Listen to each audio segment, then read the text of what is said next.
En díasdebolsa.com suelo comentar con frecuencia que es muy importante intentar localizar en los gráficos pautas o repeticiones de estructuras que posteriormente nosotros podamos utilizar en nuestra operativa. Vamos a poner un ejemplo.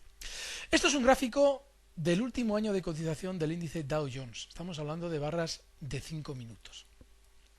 A partir de marzo de 2009, estamos hablando en esta zona, se produce un rebote importantísimo y a nosotros dentro de este rebote nos interesa sobre todo esta zona de máximos que voy a ir delimitando o voy a ir señalando con las flechas. Fijaos. Muy bien. Estamos hablando de 5 puntos que sirven como resistencia en el índice Dow Jones. Ahora, para intentar encontrar una pauta gráfica, lo que vamos a hacer inicialmente es delimitar esos puntos mediante una de las figuras que más suelo utilizar y que normalmente es tremendamente útil si estamos trabajando ya con puntos que hacen curva, como es este caso. Vais a ver. Voy a intentar lanzar la elipse al vuelo sin darle demasiado margen ya. El otro día en Intereconomía explicábamos cómo hacerlo. Muy bien. Ya está. Voy a acercar el gráfico para ver si efectivamente la elipse hace su función, que es unir de manera muy precisa los 5 puntos que habíamos marcado inicialmente. ¿Veis? Vamos a ir borrándolos según los va señalando. Aquí lo marca, aquí vuelve a hacer resistencia en este segundo, en el tercero igual, en el cuarto y en el quinto efectivamente vemos que también nuestra elipse hace fuerza. De manera que ya hemos delimitado ese movimiento en el Dow Jones. Ahora tenemos una duda. ¿Esta cadencia de máximos o esta curvatura en zonas importantes del precio se repite en el pasado? Bueno, es muy importante que a la hora de buscar repeticiones o posibles zonas de referencia que sean similares a esta, nosotros no nos vayamos excesivamente lejos. Esa es la razón por la que solamente hemos utilizado o estamos utilizando la cotización del índice Dow Jones durante los últimos 12 meses. Y si os fijáis, quizás no sea necesario irse ni siquiera a 12 meses atrás a la hora de localizar una posible zona que tenga mucho que ver con nuestra serie de mínimos en curva. Vais a ver. Normalmente en una elipse es relativamente fácil acotar o delimitar 4 puntos prefijados. En la anterior elipse que hemos trazado eran 5 los que delimitábamos. Eso es un poquito más complicado. Ahora lo vamos a intentar con 7 puntos prefijados. Estaríamos hablando de todos estos soportes y de esta resistencia de aquí.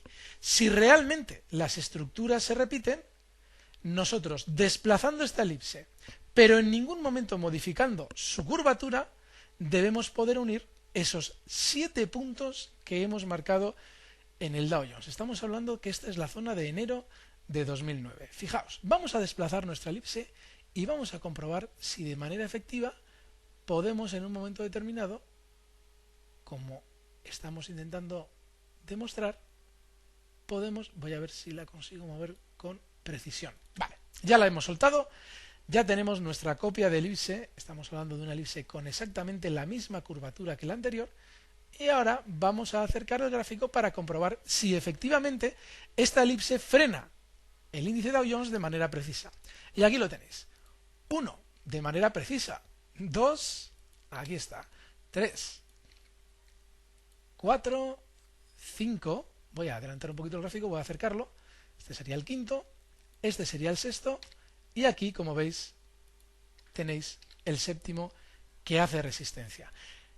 De manera que nosotros encontramos en un gráfico una estructura absolutamente idéntica a la que tenemos aquí, solamente que aquí está sirviendo de resistencia y aquí está sirviendo de soporte más que preciso.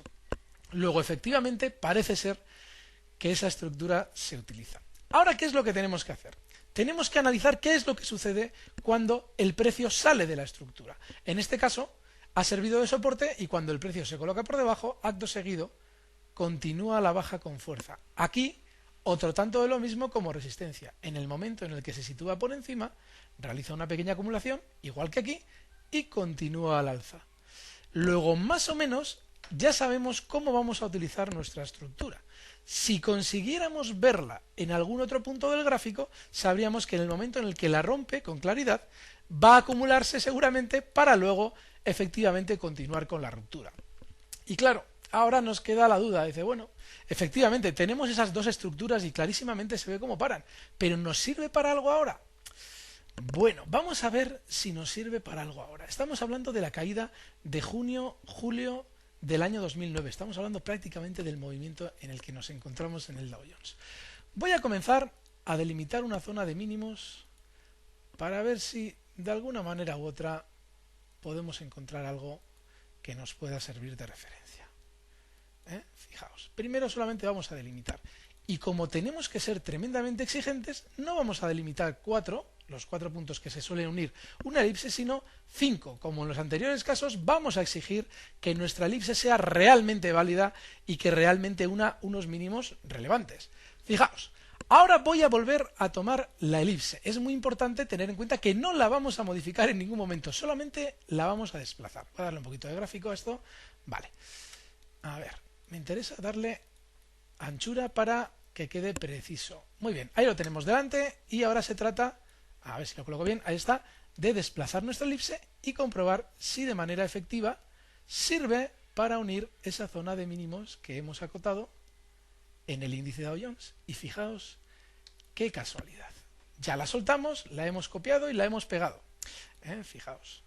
Ahora, acercamos el gráfico y veis que de manera absolutamente eficaz y precisa, 1, 2, 3, 4 y 5. ¿Veis cómo las estructuras se repiten?